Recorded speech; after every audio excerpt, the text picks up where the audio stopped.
Welcome to Guitar Books, the podcast. My name is Joe McMurray. Today we're going to be talking about Fingerstyle blues from Miggs Rivera. Before we do, if you haven't checked out my book, it's called Arranging for Fingerstyle Guitar. Please check it out. The link is in the show notes or the description.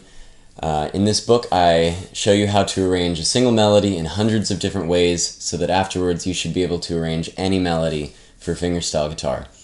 Also, if you haven't checked out my music, please check out Riding the Wave or Acoustic Oasis on the streaming services. My next album, Pins on the Map, is complete and I'm going to be releasing it this fall. So, one final thing, thanks for your patience over the summer. I know I haven't released an episode for several months. Over the summer, we didn't have childcare, and so I was doing a lot of dad duty, and I also traveled a lot with my family, and I had a lot of performances here in New York City, playing lots of fingerstyle guitar. So I'm glad to be back, and I have some fun books in the lineup for this season. So today we're going to be talking about fingerstyle blues, like I said, from Miggs Rivera. So this is a really inspiring, well-graduated method book for learning to play fingerstyle blues. It's aimed at intermediate and advanced players. If you're a late beginner, you should be able to handle the first couple tunes at least. It might just be more long-term projects. This book is not the book that you want to grab as your first fingerstyle guitar method. If you are just starting out with fingerstyle guitar, I highly recommend getting a real teacher and doing some in-person lessons or online lessons, video lessons. Or if you want to use a book, books like Alfred's Beginning Fingerstyle Guitar or Hal Leonard's Fingerstyle Guitar Method or Mel Bay's The Complete Chet Atkins Guitar Method are great books for getting started with general fingerstyle guitar. But if you already have some experience and you want to focus on fingerstyle blues, this is an amazing book. I highly recommend it. Each chapter provides a full performance tune. Leading up to that tune, there are several examples that focus on a technique, and these examples directly prepare you for the performance tune.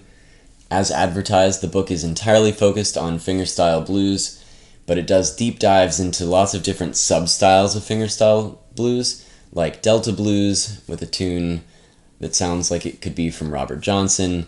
It gets into boogies like from John Lee Hooker, slide blues from players like Son House, as well as Texas blues from players like Lightnin' Hopkins. There's also a modern sounding blues tune that the author wrote that introduces some jazzier chords, uses some sus chords, something nice to mix it up. Sounds that you wouldn't normally hear in older substyles of fingerstyle blues. So I love the author's teaching approach.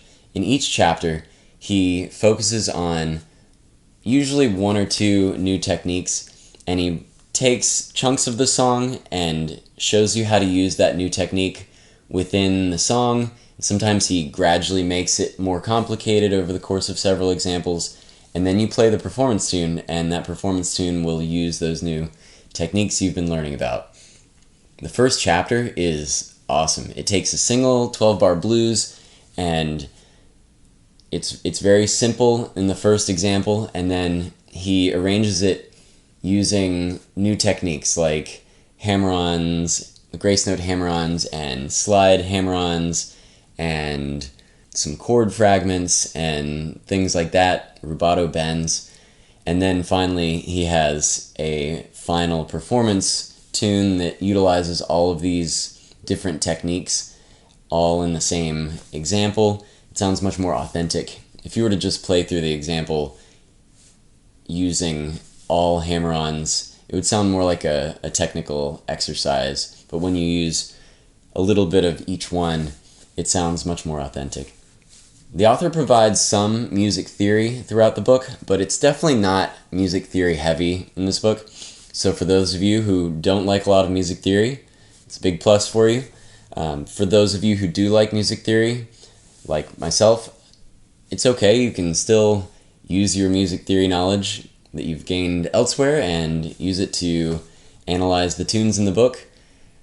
But you'll do a lot more playing in this book than reading technical music theory stuff. The book features audio and video examples that you access using a QR code. You have to use your cell phone, so that's a little annoying, but the video lessons themselves are great.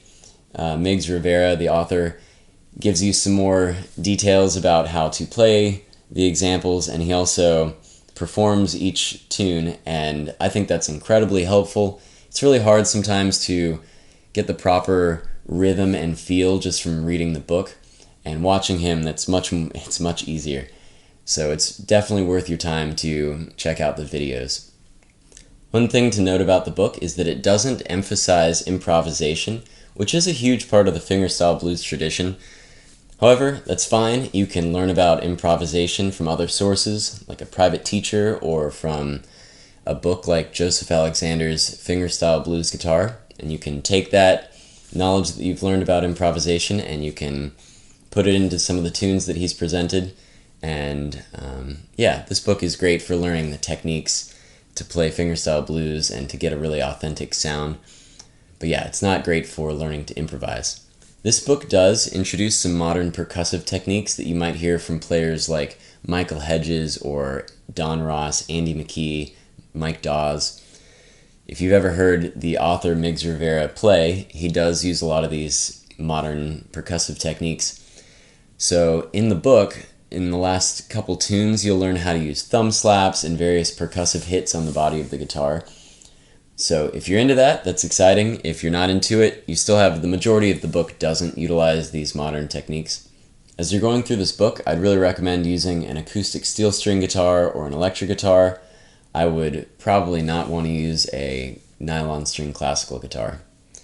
So before I grab my guitar, just to give you an overview of everything I've been talking about, I've got 4 main bullet points here. The first one is that this book provides authentic sounding fingerstyle blues tunes.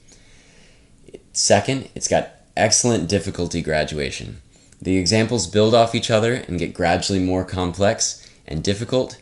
There's a cohesive feel throughout the book, especially as the final performance tune pulls bits and pieces from all of the performance tunes throughout the book. So it really brings things to a nice, tidy conclusion. Third, there's not much emphasis on improvisation. And fourth, the online video lessons are extremely helpful, especially since some of the rhythms are difficult in the book, and it's much easier to learn them from watching him play them. Also, you'll get a much better idea of the feel of these blues tunes if you watch him play them.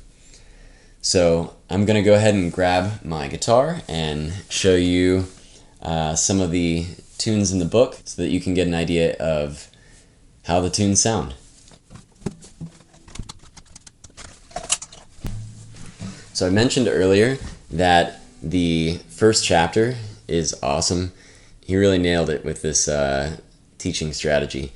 He presents this one 12-bar blues progression. I'm going to play it for you now, and then I'll show you the different variations, and finally the final performance tune. 1, 2.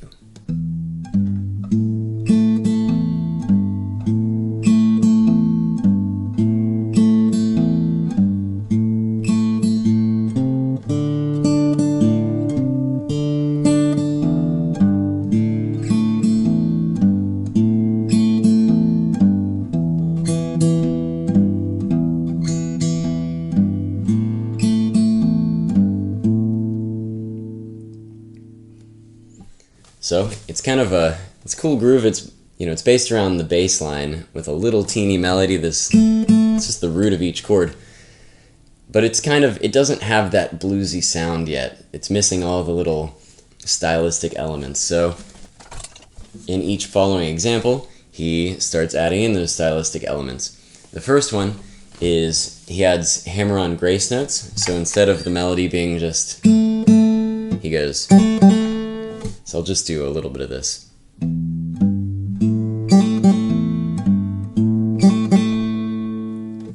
Which already sounds a lot better. The second study, he introduces sliding grace notes. So sliding from a half step below the melody note into the melody note. So instead of, it's going to go, do a little bit of that.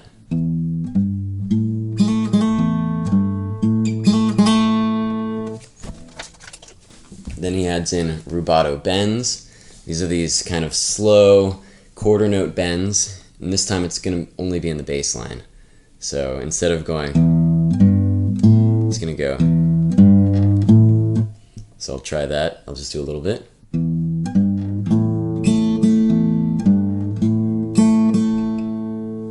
Yeah, that's a nice bluesy element. Then instead of just playing the root of each chord as the little melody, he's going to play chord fragments. It's an A7 chord there. So here we go, a little bit of it.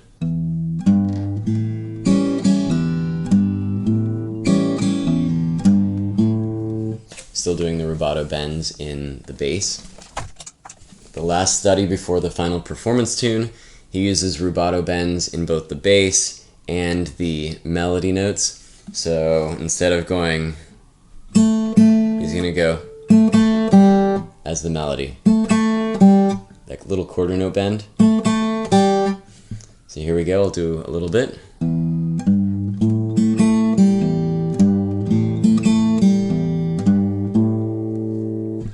So finally, the performance tune at the end of chapter 1 is called Hit the Road. This is just a culmination of everything, all the previous examples. So, it feels like a technical exercise when you play one stylistic element throughout the whole 12 bars, and then, you play another 12 bars using an entirely different stylistic element. Realistically, you want to kind of throw everything into the pot and stir it around. So, he does a really good job of that here, and I'll play it for you. 1, 2.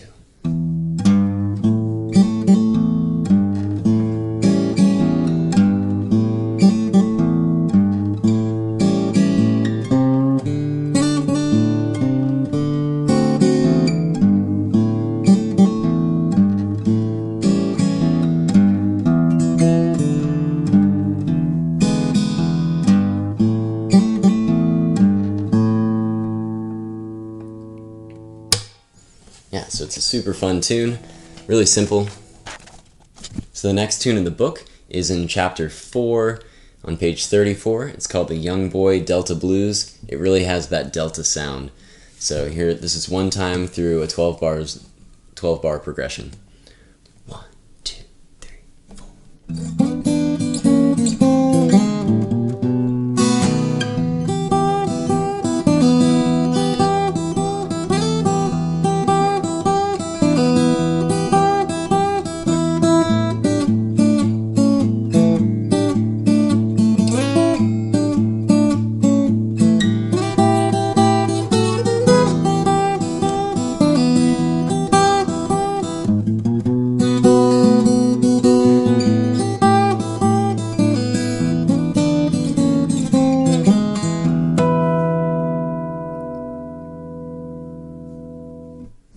Super fun tune.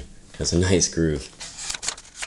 So the final tune I'm going to play for you from this book is in chapter 6 on page 44. It's called the John Lee Boogie. It's an awesome groove in the style of John Lee Hooker. It uses sixths in the key of A major. Well, technically A mixolydian over an A7 chord.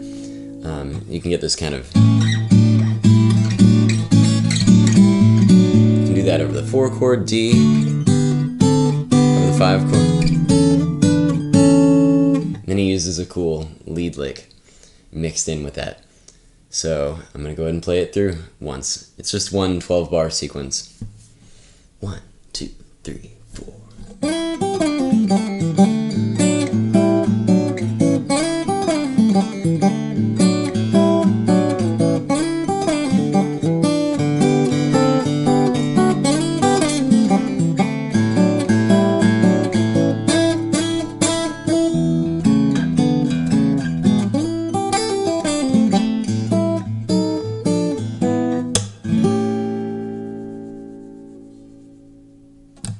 So, super fun tune. I love playing that one, and like if I was gonna play that out, I'd probably play it as it's written, then maybe do just the groove with the sixths for a whole 12 bars, and maybe I'd play like my own lead licks. Yeah, so maybe instead of his lead lick, maybe I'd do something like...